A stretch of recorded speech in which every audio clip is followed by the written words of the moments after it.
Ladies and gentlemen, look closely at my daughter, Eleanor.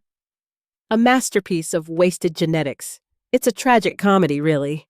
She has my eyes, but none of my vision. Instead of building legacies, she spends her days hand-feeding the dregs of society in gutters I wouldn't even drive my Bentley through. A toast to the girl who chose the basement over the penthouse. The laughter followed, a sharp, jagged sound that echoed off the vaulted marble ceilings of the Metropolitan Museum of Art. 300 pairs of eyes, hidden behind designer masks and fueled by $3,500 bottles of vintage Bordeaux, turned toward me. Arthur Vance, my father, stood on the podium like a king surveying a conquered territory. He swirled his glass, the deep red liquid catching the light of the crystal chandeliers. He looked at me with a shark-like grin, waiting for the familiar flinch, the tearful exit, or the silent submission he had enjoyed for 27 years. He didn't get it. I didn't move. I stood in the center of the ballroom, wearing a charcoal gray suit that cost more than his ego could compute, though he likely assumed I'd found it in a thrift store. The resentment that had been a slow-burning coal in my chest for a decade suddenly flared into a white-hot sun. I wasn't just angry. I was lethal. I reached into my inner pocket, pulled out a sleek, wireless lapel mic I'd smuggled in, and clicked it on. The feedback hummed through the professional sound system, cutting the laughter short like a guillotine. "Arthur," I said. My voice didn't shake. It was cold, precise, and carried the weight of a heavy New York winter. "You've always had a flair for the dramatic, but you've spent so much time looking down at everyone that you've forgotten how to look at the fine print." The room went tomb quiet. Arthur's grin faltered, his eyebrows knitting together in a flash of confusion that quickly sharpened into paternal rage. "Eleanor, sit down!" he hissed, leaning away from the podium mic, not realizing mine was picking up every venomous breath. "Don't make a scene. You're embarrassing yourself." "No, father." I stepped forward, my heels clicking like a countdown on the marble floor. "I'm not the one who should be kexau, embarrassed. You just told this room that I work in the gutters. You're right. I do work with the most vulnerable, but you forgot my official title. I am the chief auditor for the Federal Arts and Heritage Oversight Committee." I climbed the steps to the stage. Arthur tried to block my path, but I brushed past him with a force that made him stumble back. For 6 months, I addressed the crowd, my gaze sweeping over the billionaires and city officials. "The Vance Foundation has been lobbying for an $18 million federal grant for the Center for Urban Expression. A noble cause, right?" I pulled a tablet from my clutch and swiped. A massive projection screen behind us flickered to life, displaying a spreadsheet that looked like a crime scene. "I spent my morning doing a line item audit," I continued. "Arthur, let's discuss the budget. You've allocated $450,000 for administrative logistics. In layman's terms, that's the down payment on a private Gulfstream jet registered to a shell company in the Caymans. You've also earmarked $2 million for interior aesthetics, which curiously matches the invoice for the custom Italian marble you just had installed in your Hamptons estate." "That's enough!" Arthur lunged for my microphone, his face turning a terrifying shade of purple. "It's a federal crime scene now!" I snapped back, my voice echoing with a roar. I felt the fury of every night I'd spent eating ramen in a studio apartment while he lived in a fortress built on lies. "You called me a waste. Well, guess what, Arthur? My name is on the rejection letter for your $18 million dream. As of 5 minutes ago, your foundation is flagged for grand larceny. You aren't getting a cent." Arthur's glass slipped. It didn't just break. It shattered. The red wine splashed across the white stage like a wound. "I hope the wine was worth it, Dad," I whispered, the mic still live. "Because it's the last thing you'll be drinking that doesn't come out of a plastic cup." I turned my back and walked out. The silence was electric. I had waited 10 years for this, and the cold winter air outside had never felt so warm. The cold air hit my face as I stepped out of the museum, but the fire in my veins kept me warm. I leaned against a stone pillar, watching the blue and red lights of unmarked federal vehicles begin to swarm the entrance. For most people, this was a scandal. For me, it was the final chapter of a war that began 10 years ago in a room that smelled of expensive cigars and old stolen money. In my mind, I was 17 again, standing in my father's mahogany-lined library. I had just received my acceptance letter to the University of Michigan's top-tier social work and public administration program. I remember the weight of the envelope. It felt like a ticket to freedom. "What is this trash?" Arthur had asked, not even looking up from his ledger. He held the letter between two fingers as if it were a used tissue. "It's my future, Dad. I want to build systems that actually help people, not just decorate them." He had laughed then, a dry, cruel sound. "You want to be a janitor for human refuse? You want to spend your life scrubbing the stains off people who don't matter? You have the Vance name, Eleanor. You were meant to be a trophy, an asset, a piece of the architecture. If you walk out that door to pursue this charity hobby, you are dead to me. No tuition, no trust fund, no name." "Then consider me a ghost," I had whispered. I watched him crumple my acceptance letter and toss it into the fireplace. I watched the ink of my hard-earned dreams turn to ash. That night, I walked out with nothing but a backpack and the burning realization that to Arthur Vance, people were only valuable if they could be bought or sold. The first 3 years were a blur of exhaustion. While my former social circles were summering in Santorini, I was working double shifts at a diner in Queens, my feet throbbing and my eyes stinging from lack of sleep. I lived in a studio apartment where the heater clanked like a dying engine, and the walls were thin enough to hear my neighbor's every cough. "You're working yourself to death, Elle," Aunt Martha used to say over the phone. She was the only one who hadn't turned her back on me, though she had little to give but her love. "Come home. Your father is a monster, but he's a rich monster. Don't let pride kill you." "It's not pride, Martha," I'd tell her, staring at my textbooks while the sun began to rise. "It's an investment. He thinks he burned my future. He just didn't realize that some things are forged in fire, not consumed by it." I didn't just study. I obsessed. I learned how money moved through the veins of the government. I learned how men like my father hid their greed behind charitable foundations and non-profit labels. I rose from a junior caseworker to a district analyst, then to the Federal Oversight Board. I became a shadow in the system, the ghost Arthur had asked for. Every time I felt like quitting, I remembered his face in that library. I remembered the way he looked at the homeless outside his office as if they were nothing more than a smudge on the glass of his limousine. 6 months ago, his $18 million grant application landed on my desk. He didn't recognize my name. Why would he? To him, Eleanor Vance had ceased to exist the moment she stopped being useful. He saw a signature he needed and a bureaucrat he thought he could charm or buy.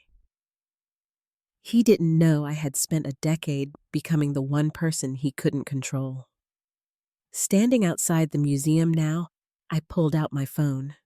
A text from my lead investigator popped up. "Assets frozen. Arthur Vance is being detained for questioning regarding the Cayman's account. Good work, Elle." I looked back at the grand entrance. The elite were pouring out, their faces pale, their designer masks finally falling off. I had lost my father 10 years ago, but tonight I had finally reclaimed myself. Checkmate, Arthur, I whispered to the wind. The world thinks power is found in skyscrapers and mahogany boardrooms, but they're wrong. True power is found in the numbers, the silent, cold digits that live in the dark corners of a ledger. For 6 months, I had been the ghost haunting Arthur's digital empire, and he never even felt the chill. It started with a single anomaly. As the chief auditor, I had access to the Vance Arts Initiative filing for the federal grant. On paper, it was flawless, a masterpiece of bureaucratic deception. But Arthur had grown sloppy in his arrogance. He assumed the person reviewing his file would be a mid-level clerk impressed by his name. He didn't expect a woman who had spent 10 years learning to decode his particular brand of greed. "Eleanor, you've been at that screen for 6 hours. Go home," my colleague Marcus had said back in November. "Just a few more minutes," I'd replied, my eyes stinging. Something doesn't add up in the structural renovation annex. I had found it tucked under a subcontractor named Vespera Logistics. On the surface, they were a construction firm. But when I cross-referenced their tax ID, the trail led to a shell company in the Cayman Islands. Then I saw the number. $450,000. It was listed as specialized equipment transport. Specialized equipment? I muttered. I dug deeper, hacking through layers of corporate encryption that Arthur's high-priced lawyers thought were impenetrable. It wasn't equipment. It was a down payment for a Gulfstream G650. My father wasn't building a center for urban expression. He was building a private sky palace, funded by the taxpayers he despised. The fury I felt wasn't just professional. It was visceral. I remembered my Aunt Martha, the woman who had raised me when Arthur couldn't be bothered. Last year, she had been diagnosed with a chronic respiratory condition. Her medical bills were astronomical. When I had reached out to Arthur, not for money, but to ask if he could use his influence to get her into a specialized clinic, his assistant had sent me a pre-written card stating that Dr. Vance does not engage in personal solicitations. He wouldn't help the woman who had wiped his daughter's tears, but he would steal $18 million to fly over the world in leather-bound luxury. I spent the next 4 months building a digital guillotine. I tracked the Italian marble invoices. I documented the $3,500 bottles of wine labeled as donor cultivation expenses. I recorded the consulting fees he paid to his mistress. Every file I saved was a nail in the coffin of his reputation. "He's going to know it was you," Martha had warned me over tea 3 weeks ago. She looked frail, her oxygen tank hissing softly beside her. "Let him," I said, squeezing her hand. "I want him to know. I want him to see the face of the janitor who finally cleaned up his mess." The most damning piece of evidence came just 10 days before the gala. I discovered a hidden black fund, a secondary ledger where Arthur kept record of the money he had embezzled from the foundation's endowment to pay off his gambling debts in Macau. It was a RICO case, gift-wrapped in a bow. I could have filed the report quietly. I could have let the FBI arrest him at his breakfast table. But Arthur Vance lived for the spotlight. He thrived on the worship of the elite.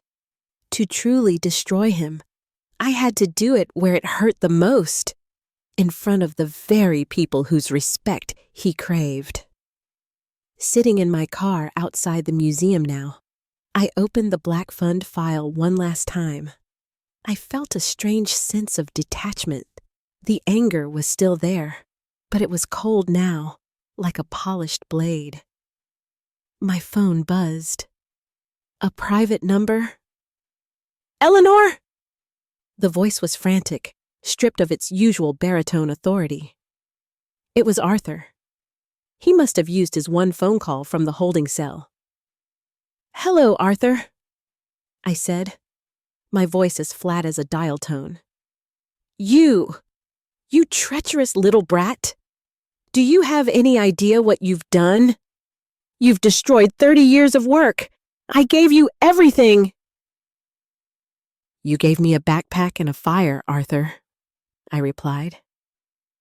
And you're wrong. I didn't destroy your work. You did. I just turned on the lights so everyone could see the rot. I'll bury you. I have friends. You have a court date on Monday, I interrupted. And according to the documents I just forwarded to the IRS, your friends are already being subpoenaed. Sleep well, Dad. I hear the linens in federal holding aren't exactly Italian silk. I hung up. For the first time in a decade, I felt like I could breathe. The ghost was finally real. The victory felt like a sharp intake of breath, but as the night deepened, the air grew heavy. I was halfway to my car when the service doors of the museum burst open. The sound was a violent collision of metal against stone. I didn't need to turn around to know the rhythm of that frantic, heavy breathing. Stop right there! Arthur's voice was unrecognizable. The polished, transatlantic accent he had spent decades perfecting had evaporated, replaced by a raw, wet snarl. I turned slowly. He stood 20 feet away, the impeccable tuxedo now rumpled, his silk tie hanging like a noose around his neck. The veins in his forehead were bulging, mapping out his fury in the harsh glow of the streetlights. You think you can just walk away? He lunged forward, closing the distance before I could react. He grabbed my wrist, his fingers digging into my skin with a strength born of pure desperation. You think you can come into my house in front of my peers and humiliate me? I looked down at his hand on my arm, then up at his bloodshot eyes. I didn't pull away. I didn't give him the satisfaction of a struggle. I stared at him with the clinical detachment of an undertaker. Let go, Arthur, I said. Every second you touch me is another charge added to the list. Charge? You ungrateful, treacherous brat, he hissed, leaning in so close I could smell the stale Bordeaux on his breath. I gave you life. I put a roof over your head for 18 years. And this is how you repay me? By destroying my reputation over a few accounting errors? Reputation? I asked, my voice rising to match his heat. I didn't destroy it. I just pulled back the curtain. If you don't like the monster staring back at you in the mirror, that's not my fault. You ruined yourself the moment you decided a private jet was worth more than a child's bed. You think you're so smart, he spat, his grip tightening until my hand went numb. You think your little federal title makes you untouchable? I have an insurance policy, Eleanor. You think I didn't know you'd try to crawl back and bite me eventually? A cold knot formed in my stomach. The rage in his eyes shifted. It turned into something sharper, something cruel. He reached into his pocket and pulled out his phone with his free hand. You want to play the hero? Fine. Let's see how much you love your vulnerable society when it hits home. He flipped the screen toward me. It was a live feed of a nursing facility, Aunt Martha's room. She was asleep, the rhythmic hiss of her oxygen machine visible in the rising and falling of her chest. The Kensington Clinic is expensive, Eleanor, Arthur whispered, his voice dropping to a terrifying, conspiratorial tone. I've been paying the discretionary fees for her extra care for years through one of my shell companies. One phone call, and that oxygen tank stops being a courtesy. One word, and she's on the sidewalk in her nightgown before the sun comes up. My heart hammered against my ribs like a trapped bird. You wouldn't. She's your own sister-in-law. She's the only person who stayed by you when Mom died. I am a man of resources, Eleanor. Money is the only law in this world. He laughed, a jagged, ugly sound. Delete the files. Call your office and tell them the audit was a mistake. A personal vendetta. Do it now, or Martha dies tonight. I looked at the screen, at Martha's fragile form, and then at the monster holding the phone. For a second, I felt the old fear. The little girl in the library waiting for the fire to consume her. Then, I remembered who I was. I reached into my own pocket and pulled out a second phone, a burner I had kept for this exact moment. I tapped the screen 3 times and held it up to his face. You're right about one thing, Dad, I said, my voice as steady as a surgeon's hand. Money is power. That's why I moved Martha to a private facility in Vermont last Tuesday. 1 year, paid in full with a security detail that wouldn't let you within 10 miles of the property. Arthur's face collapsed. The blood drained from his cheeks so fast he looked like a ghost. What? The feed you're looking at? I pointed to his phone. That's a loop from the security archives I hacked 3 days ago. Martha isn't there. She hasn't been there for a week. I knew you'd go for the jugular, Arthur. It's the only move you have. I wrenched my arm free from his weakened grip. He stumbled back, hitting the stone wall of the museum. The king was officially toppled. The sirens were no longer a distant hum. They were a roar that swallowed the night.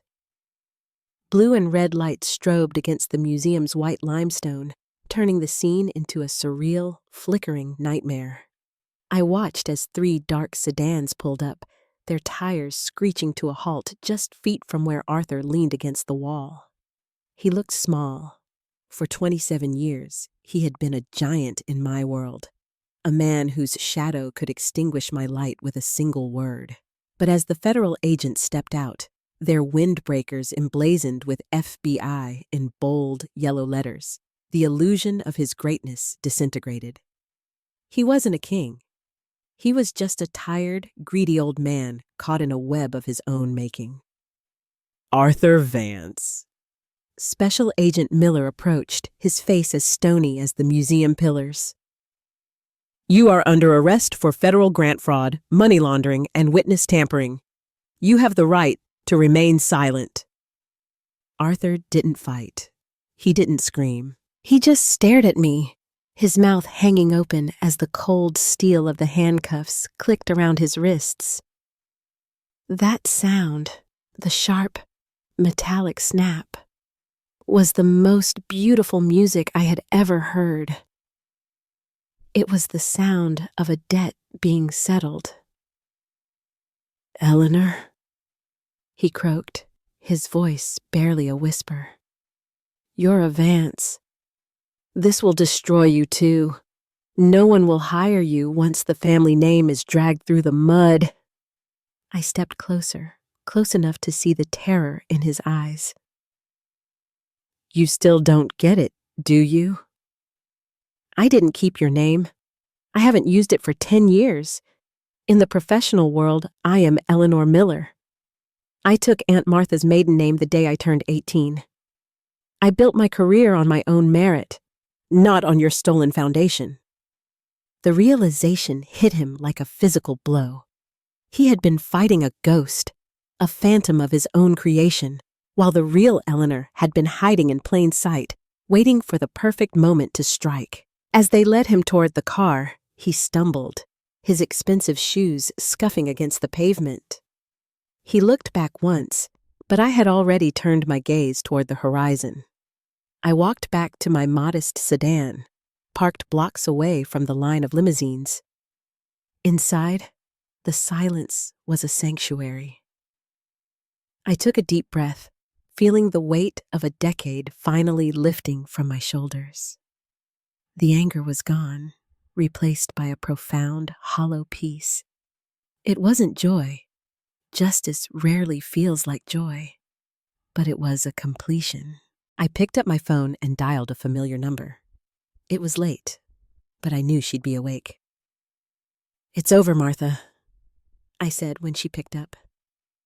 I could hear the soft hiss of her oxygen concentrator in the background, but her voice was clear.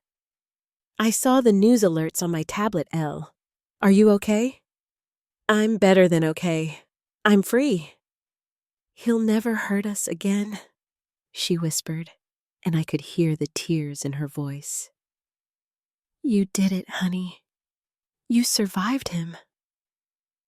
"We both did," I replied. "I'll be there tomorrow morning.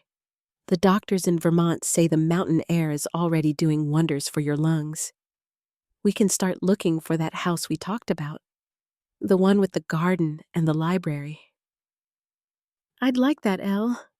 I'd like that very much." As I drove away from the museum, I looked in the rearview mirror. The gala was over. The lights were dimming. The elite were scattering like rats from a sinking ship. My father had spent his life building a house of glass, thinking he was protected by his wealth and his arrogance. He forgot that glass doesn't just protect, it reveals.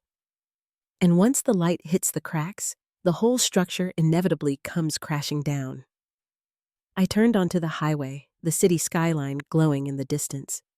People like Arthur think being invisible is a weakness. They think that if they can't see you, you don't exist. But ghosts see everything. Ghosts walk through walls, and by the time the monsters notice you're there, the game is already over. Don't let anyone look down on you for choosing your own path. Just keep grinding in silence and stay true to yourself. Sometimes, being underestimated is the best head start you'll ever get to prove everyone wrong. Thanks for watching. Don't forget to like, comment, and subscribe for more stories. Catch you in the next one.